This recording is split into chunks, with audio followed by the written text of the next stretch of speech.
Hello, কি খবর সবার? কথা মতোই আবারও আপনাদের সামনে হাজির হয়েছি আরও একটা নতুন ভিডিও নিয়ে। আজকে আমরা বেনারসের অস্বাভাবিক ভিড় ঠেলে আপনাদের দেখাবো এখানকার কিছু দর্শনীয় স্থান, শোনাবো স্থানীয়দের মুখে মণিকর্ণিকা ঘাট সম্পর্কে কিছু মূল্যবান কথা, সাথে দেখাবো ভোর 5টা থেকে প্রায় 7 ঘন্টা লাইনে দাঁড়িয়ে আমাদের কাশী বিশ্বনাথ মন্দিরের পূজা দেওয়ার অভিজ্ঞতা। তাই এই সময় বেনারস ভ্রমণে আগাম অভিজ্ঞতা পেতে এই ভিডিওটি আপনাদের দেখতেই হবে। Hello, good morning from Banaras. আর সকাল সকাল গতকালকে যা কথা হয়েছিল সে অনুযায়ী এখন ওই 4:30 মতো বাজে। আর আমরা একদম ভোরবেলায় উঠে স্নান করে রেডি হয়ে নিয়েছি ভোলে বাবার দর্শনের জন্য, কাশী বিশ্বনাথ মন্দির দর্শনের জন্য। তো হোটেলে তো সবাই ঘুমোচ্ছে, তো এখন যে কেয়ারটেকার আছে তাকে বলে আমরা ওই নিচের লকটা খুলিয়ে নিলাম। আর এখন আমরা বেরিয়ে পড়বো রাস্তায়, হেঁটে হেঁটে যাবো। দেখি কিছু যদি পাওয়া যায় তাহলে তো খুব ভালো কথা, না পেলে হেঁটে হেঁটেই যেতে হবে।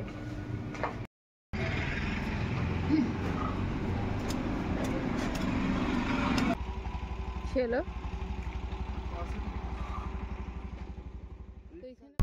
তো আমরা রাস্তায় বেরিয়ে গেছি আর রিক্সাতেও উঠে গেছি। অ্যাকচুয়ালি আমরা একজনকে বলে রেখেছিলাম, তো তাকে তো আমরা পেলামই না, মানে সে আসেনি আর কি। ভোরবেলায় দেখলাম, কারণ আর তার ফোন নাম্বারও ছিল না, তার সাথে কন্ট্যাক্টও করতে পারিনি। তো এইখানে একটা ব্যাপার কি, 4টে 4:30 থেকেই মানে লোকজন রাস্তাঘাটে সব কিছু অ্যাভেলেবেল, কোনো অসুবিধাই নেই। তো আমরা একটুখানি হাঁটার পরেই একটা দাদাকে পেলাম। তো আমরা এখন যে পথ দিয়ে যাচ্ছিলাম সেই পথটা অনেকটাই হয়তো ঘোরা হতো, তো সেই দাদাই আমাদেরকে বললো যে আপনারা এদিক দিয়ে গেলে অনেকটা ঘোরা হবে। তো আমরা বললাম তাহলে আমরা তো চিনি না সেই রকমভাবে, তো আপনি নিয়ে চলুন। তো তার রিক্সাতে উঠে পড়েছি আর এখন যাচ্ছি আমরা মন্দিরের দিকে। বর্তমানে বেনারস ঘুরতে আসলে মিনিমাম 2 রাত্রি 3 দিনের প্রোগ্রাম রাখতেই হবে। অনেক ক্ষেত্রে বহু ট্রেন লেট চলছে, আবার বেনারসের সমস্ত রাস্তাঘাটেই নো এন্ট্রি। একদিকে যেমন বহু ঘুরে ঘুরে গন্তব্যে পৌঁছাতে হবে, তেমন ভিড় ঠেলে দেখতে হবে দর্শনীয় স্থানগুলি, তাই সময় লাগবে অনেকখানি। কথায় কথায় আমরা এসে পৌঁছালাম মন্দির চত্বরে।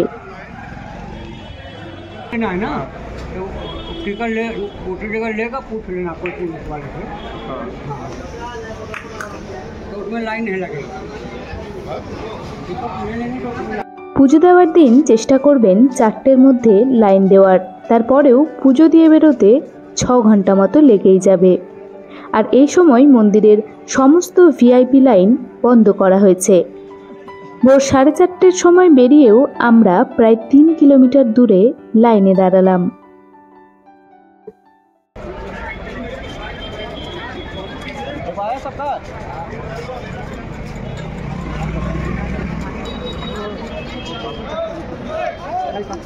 এখন 5টা বাজছে আর আমরা এই লম্বা লাইনে দাঁড়িয়ে আছি। মানে পুজো দিতে দিতে আশা করছি 8টা তো বাজবেই, মানে কম করে আমরা আশা রাখছি, তারপরও হতে পারে। ভিড়টা, এই যে ভিড়টা, এই ভিড়টা কিন্তু নর্মালি এরকম ভিড় হয় না। মানে এইটা শুধুমাত্র যে কুম্ভ মেলা চলছে, মানে কুম্ভ মেলার জন্য কিন্তু এই ভিড়টা, মানে সবাই কুম্ভে স্নান করতে আসছে মহাকুম্ভ মেলায়, আর কাশী বিশ্বনাথ দর্শন না করে মানে চলে যাবে, সেটা তো হয় না।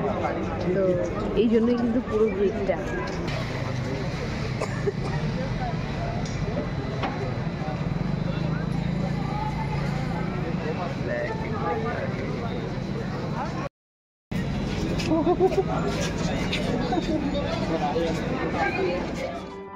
দর্শনার্থীদের লাইনে দাঁড়িয়ে এই প্রথমবার আমরা ভোর থেকে সকাল হতে দেখলাম।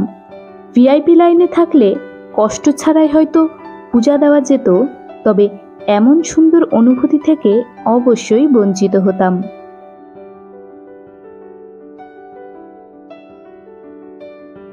সকাল থেকেই দেখলাম বহু মানুষ ফিরছে পূজা দিয়ে। ক্ষণিকের ব্যবধানে একে একে সব দেহ যাচ্ছে মণিকর্ণিকা ঘাটে।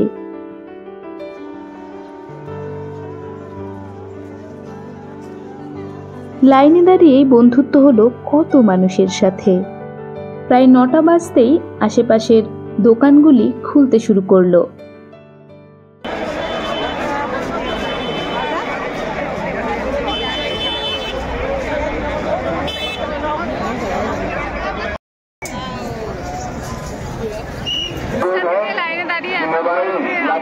100 মিটার অব্দি আছে। আর বাইরেই মোবাইল সমস্ত কিছু জমা দিতে হবে, মোবাইল, চামড়ার যা জিনিস আছে সেইগুলো সব কিছুই জমা দিয়ে দিতে হবে। তো মন্দিরের ভেতরে ফটো তোলার কোনো সিনই নেই, তো আমরা এখন ফটো জমা দিয়ে দিচ্ছি। মন্দিরের বাইরে 100 মিটারের কাছাকাছি এই সমস্ত দোকানগুলিতে লকার রয়েছে। ফোন, ক্যামেরা ও ঘড়ি ছাড়া এই লকারে আর কিছুই রাখা যাবে না। দূর থেকেই আমরা দেখতে পেলাম মন্দিরের গেট। কাশী বিশ্বনাথ মন্দির মহাদেবের 12টি জ্যোতির্লিঙ্গের মধ্যে অন্যতম একটি। কৈলাসের পর এটি মহাদেবের সব থেকে প্রিয় স্থান। স্কন্দপুরাণের কাশীখণ্ডে এই মন্দিরের উল্লেখ রয়েছে। শৈব ধর্মের প্রধান কেন্দ্রগুলির মধ্যে এই মন্দির হল অন্যতম। একটা সময় এই কাশী ছিল আধ্যাত্মিকতার প্রাণকেন্দ্র। কাশীর অলিতে গলিতে বাস ছিল আত্মজ্ঞানী মহামানবের। তবে কালের বিবর্তনে বহুবার ধ্বংসপ্রাপ্ত হয়েছে এই মন্দির।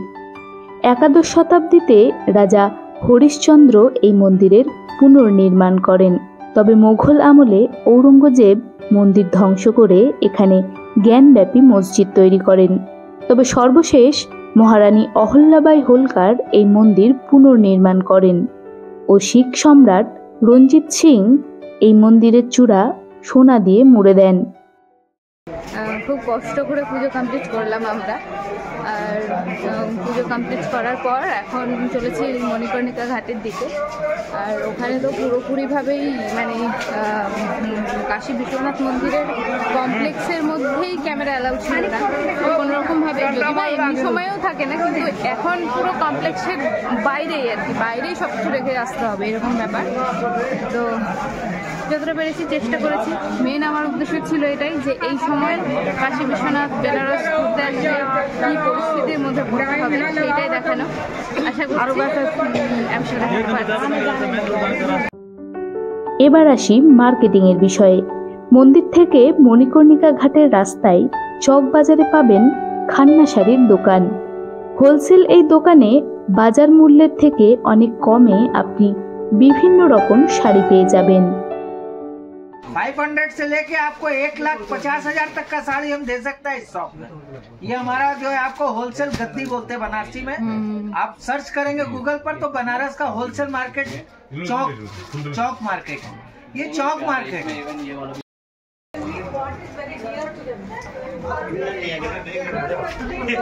কিছুটা রাস্তা এসে দেখলাম রাস্তার ধারে সারি সারি কাঠ সাজানো। বুঝলাম আমরা মহাশ্মশান মণিকর্ণিকা ঘাটে এসে পৌঁছেছি। মণিকর্ণিকা ঘাট, যেখানে মৃতদেহ দাহ করলে মৃতের আত্মা মোক্ষ লাভ করে, তার জন্মান্তর হয় না। মৃত্যু এখানে শুধু সুলভই নয়, কাঙ্ক্ষিতও বটে। মাতা সতীর 51টি খণ্ডের মধ্যে এখানে মণিকর্ণ বা কানের দুল পতিত হয়, তাই এই স্থানের নাম হয় মণিকর্ণিকা। এই ঘাটে আদি শঙ্করাচার্য চণ্ডালরূপী মহাদেবের দর্শন পান। এই শ্মশানের আগুন কখনোই নেভে না। যুগ যুগ ধরে দাহকার্য হয়ে আসছে এই শ্মশানে। এই স্থান ভীষণই পবিত্র, কারণ চিতার এই অপর পারেই রয়েছে মহাদেবের চরণ। ये है काशी, इसको बोलते हैं मोक्षदायिनी। जो शिव है और पार्वती, माँ पार्वती का कड़ और शिव का मणि, इसी घाट का नाम मणिकर्णिका घाट पड़ा हुआ है। हम लोग यहाँ के डोम राजा हैं। जिस इंसान का डेट होता है मैं उसको फूकता हूँ, मैं उसको जलाता हूँ। भी बाड़ी आ जाए, स्टूडेंट का कोई बाड़ी हम वारिस रहता है, हम लोग करते हैं। लावारिस कोई पैसा नहीं रहता, हम लोग नहीं लेते, लकड़ी सब देते हैं। ये सहयोग जिसे होते हैं ना कमेटी। তাই এই স্থানের আশেপাশে মন্দিরগুলিতে সিঁদুরের পরিবর্তে চিতার ভস্য দিয়ে টিকা দেওয়া হয়। আবিরের পরিবর্তে চিতাভস্যেই খেলা হয় হোলি।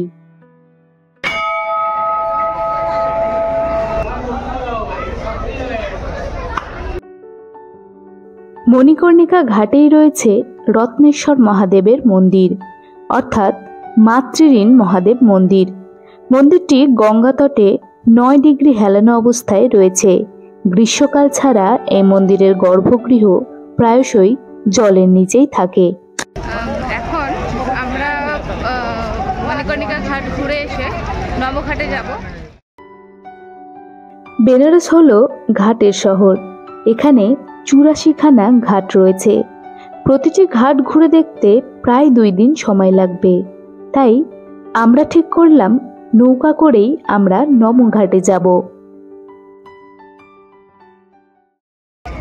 এখন বেনারসে প্রত্যেকটা জিনিসের কি অদ্ভুত টাইপের দাম হয়েছে। আমরা এখান থেকে নমঘাট যাব ভেবেছিলাম, নর্মালি 100 থেকে 200 টাকা মতন নিয়ে থাকে, কিন্তু এখন শেয়ারের গাড়িতে ওরা নেবেই না, 2 জন হোক বা 10 জন, ওরা একটা করে গাড়িতেই বুক করে যেতে হবে এবং সেই গাড়ির মানে নৌকোর একটা নৌকোতে 2000 3000 যে যা পাচ্ছে সেই রকমই আর কি চাইছে। তো এই সময় এত বিশ্রী একটা পরিস্থিতি, মানে বিশেষ করে এই সমস্ত যারা ঘুরতে আসে তাদের জন্য মানে খুবই ডিফিকাল্ট একটা ব্যাপার টাকার ক্ষেত্রটা।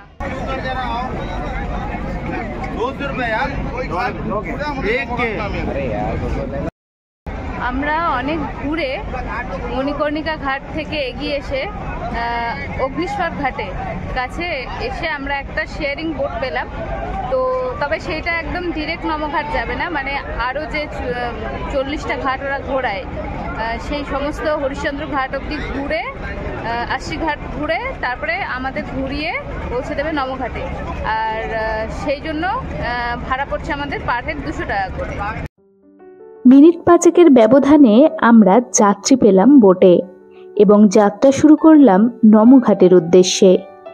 আমাদের এই সম্পূর্ণ তীর্থযাত্রায় ভারতবর্ষের প্রায় সমস্ত রাজ্যের সমস্ত ভাষাভাষী ও কালচারের মানুষের সংস্পর্শ পেলাম। তাই তো ভারতকে বলা হয় বিবিধের মাঝে দেখো মিলন মহান। আমরা এসে পৌঁছালাম নমঘাটে। শহরের জ্যাম এড়িয়ে সারনাথ ভ্রমণের সবথেকে ভালো উপায় বোটে করে নমঘাট এসে সেখান থেকে গাড়ি ধরা। নবনির্মিত এই নমঘাট ভারতের সর্ববৃহৎ ঘাট। এখানে আপাতকালীন হেলিপ্যাড ল্যান্ডিংয়ের ব্যবস্থা করা হয়েছে। বেনারসে শিশুদের বিনোদনে এই ঘাটের জুড়ি মেলা ভার।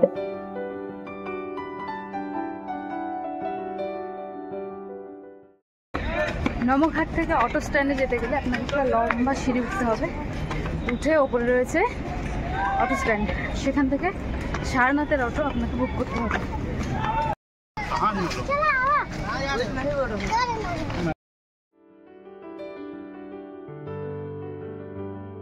সারনাথ বৌদ্ধ ধর্মের গুরুত্বপূর্ণ তীর্থস্থান।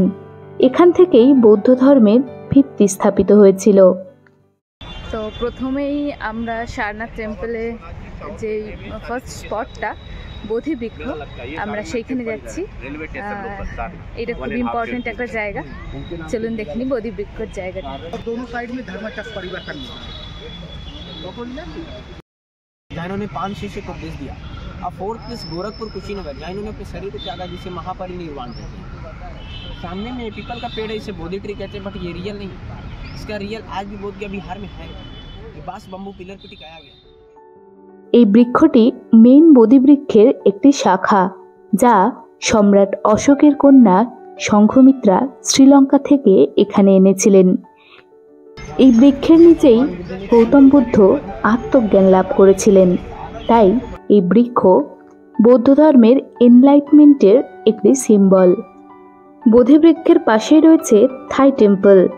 এই মন্দিরটি তৈরি থেকে শুরু করে মেনটেনেন্স সবকিছুর খরচই দেয় থাইল্যান্ড গভর্নমেন্ট।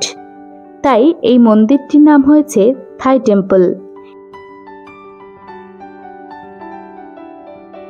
এই মন্দিরের ভেতরে থাকা মূর্তিটি 9 ফুটের একটি সিঙ্গল স্টোন কেটে বানানো হয়েছে।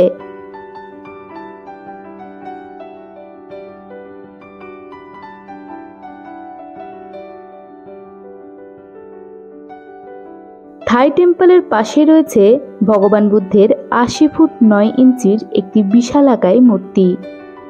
আফগানিস্তানের তালিবানের ধ্বংসপ্রাপ্ত মূর্তির অনুকরণেই তৈরি করা হয়েছে এই মূর্তি।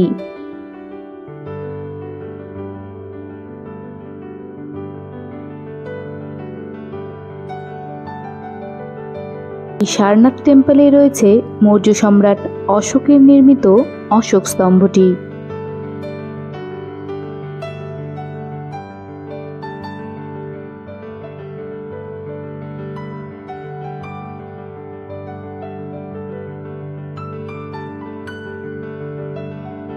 সারনাথ টেম্পলের উল্টো দিকে রয়েছে সারনাথ শাড়ি সেন্টার।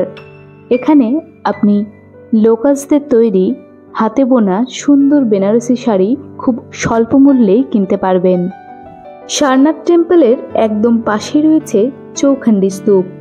মনে করা হয় গৌতম বুদ্ধ বুদ্ধগয়া থেকে সারনাথ ভ্রমণের সময় এই স্থানেই তার প্রথম শিষ্যদের সাথে মিলিত হন। এই স্থানটিকে চিহ্নিত করতে গুপ্ত যুগে এখানে একটি মন্দির তৈরি করা হয়। পরবর্তীতে রাজা টোডরমলের পুত্র গোবর্ধন মুঘল সম্রাট হুমায়ুনের সফরকে স্মরণীয় করার উদ্দেশ্যে এখানে অষ্টভুজাকৃতি স্তম্ভটি নির্মাণ করেন।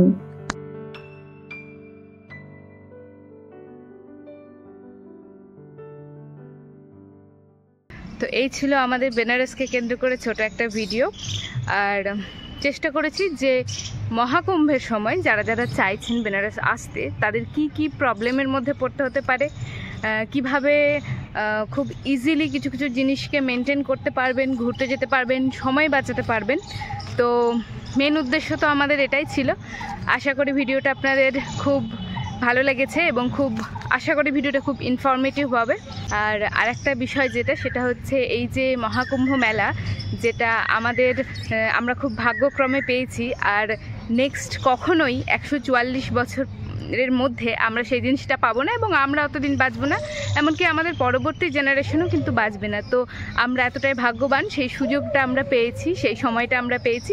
তো কষ্ট হোক যাই হোক চেষ্টা করুন মহাকুম্ভ মেলায় যাওয়ার জন্য এবং সেই ফাঁকে কাশী বিশ্বনাথ দর্শন করুন, বেনারস ঘুরুন। আজকের মতো এখানেই, খুব তাড়াতাড়ি দেখা হচ্ছে অন্য একটা ভিডিওতে। ততক্ষণ খুব ভালো থাকবেন, খুব সুস্থ থাকবেন। হর হর মহাদেব।